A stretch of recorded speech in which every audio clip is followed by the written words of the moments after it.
Hello, it was June 1860 that saw the first publication of the book Great Expectations. It had been serialised previously by Charles Dickens, but this three-volume publication was the first time it could be read as a book. And it told the story of Pip, who lived with his rather uncaring sister who beat him regularly, and tells the story of his growth and development from this very difficult childhood. And it's interesting how many of Dickens' characters are children with difficult backgrounds.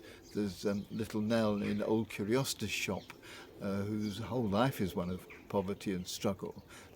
There's Oliver Twist, who is brought up in a workhouse until he escapes. You know that famous phrase, "Please, sir, I want some more." There's David Copperfield, apparently Dickens' favourite character, who, having lost his father before he was born, lives with his mother and a very cruel stepfather.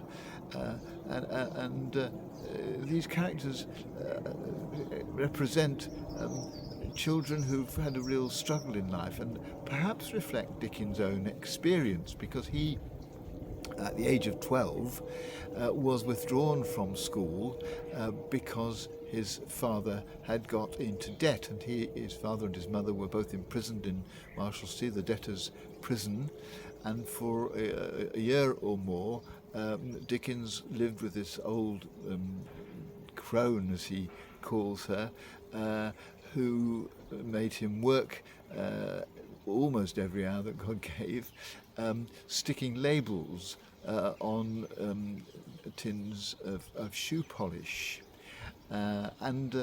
He was thoroughly ashamed of this part of his life. He very rarely spoke about it, but he described himself as cast away, like so many of the characters in his books. And it made me realise how much of what we express, what we do, what we experience, is a way of dealing with things that happened to us in our childhood. I'm sure this was Dickens dealing with his own experience of growing up. But he was able to do something creative with the difficulty, with the pain, with the painful memories, and I think it's a reminder to us that often we look at our lives either now or in the past and find things there which are very painful, hard to deal with, a real challenge.